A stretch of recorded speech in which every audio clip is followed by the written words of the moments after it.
السلام علیکم ورحمۃ اللہ تعالی وبرکاتہ۔ کیسے ہیں ناظرین؟ اللہ آپ کو خوش رکھے، شاد و آباد رکھے۔ میرے دوستوں اور میرے پیارے ناظرین،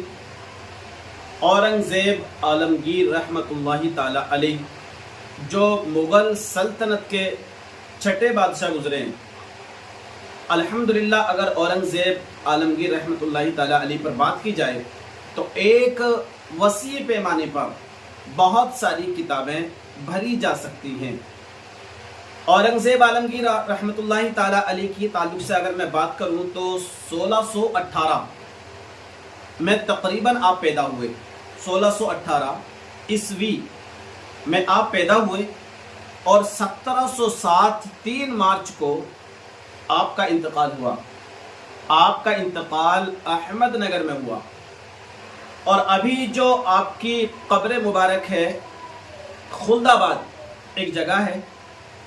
اورنگ آباد کے پاس خلد آباد، وہاں پر ایک جگہ ہے، وہاں پر آپ کے پیر و مرشد دفن ہیں، ان کے بغل میں آپ کی بھی قبر کو بنایا گیا۔ اگر میں بات کروں نا آپ کی سادگی کے حساب سے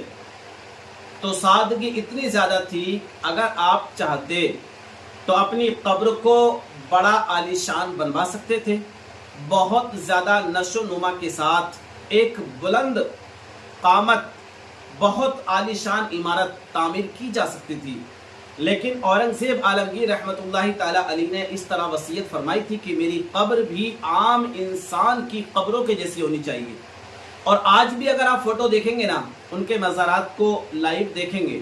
تو آج بھی وہی کنڈیشن پر مبنی ہے آپ کی قبر مبارک، جیسے کہ ایک عام انسان کی قبر ہوتی ہے۔ لیکن بادشاہ ہونے کی وجہ سے لوگوں نے چاروں طرف کچھ دیواری بنا رکھی ہے، سنگ مرمر کی دیواری ہے، جس میں وہ بزرگ رحمت اللہ تعالی علیہ جو آپ کے پیر و مرشد ہیں غالباً، وہ بھی وہاں پر مدفون ہیں، اس لیے آپ ان کے بازو میں آرام فرما رہے ہیں۔ آپ سوچیں گے کہ بھئی اورنگزیب عالمگیر رحمت اللہ تعالی علیہ کے حوالے سے آپ کیوں بیان کر رہے ہیں؟ میں بیان اس لیے کر رہا ہوں کہ اورنگزیب عالمگیر رحمت اللہ تعالی علیہ کی قبر کو توڑنے کی بہت زور شور کے ساتھ میں پرکریا چل رہی ہے۔ ہر مخالف مذہب والا، ہر مخالف پارٹی والا اس قبر مبارک کو لے کر کے اپنی طاقت ظاہر کر رہا ہے۔ وہ بادشاہ اورنگزیب عالمگیر رحمت اللہ تعالی علیہ، اگر میں ان کا اتہاس بتاؤں نا آپ کو، ان کا اتہاس بتاؤں تو آپ غور سے سنیے، دیکھیے ان کا اتہاس کیا ہے۔ اورنگزیب عالمگیر رحمت اللہ تعالی علیہ مغلیہ سلطنت کے چھٹے بادشاہ ہیں، اور اورنگزیب عالمگیر رحمت اللہ تعالی علیہ کی کوالٹیوں میں سے ایک خاص کوالٹی یہ تھی کہ جو بھی دارالحکومت کا مال اکٹھا ہوا کرتا تھا، آپ اس سے 1 روپیہ بھی تنخواہ یا وظیفے کے طور پر نہیں لیا کرتے تھے۔ آپ حاکم تھے،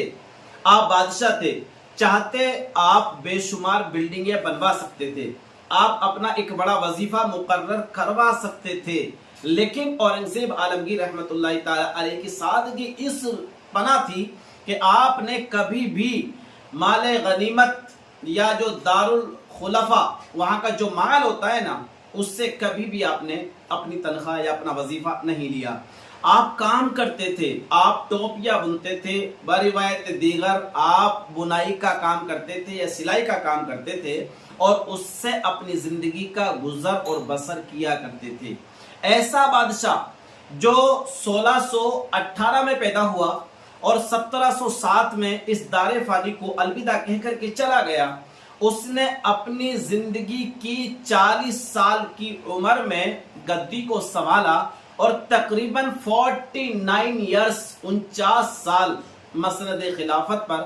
آپ نے اپنے آپ کو براجمان رکھا۔ جس بادشاہ نے 49 سال حکومت کی ہو، 49 سال، اگر وہ چاہتا نا تو ہندوستان کی اینٹ سے اینٹ بجا دیتا، ہندوستان میں غیر مذہب والوں کو نام و نشان ان کا مٹا دیتا، لیکن اورنگزیب عالمگیر رحمت اللہ تعالی علیہ نے، آپ نے شکنتلا کی کہانی کو پڑھا ہوگا، جو اورنگزیب عالمگیر رحمت اللہ تعالی علیہ کے حوالے سے لال ازار ایک کتاب ہے جو ارشد القادری صاحب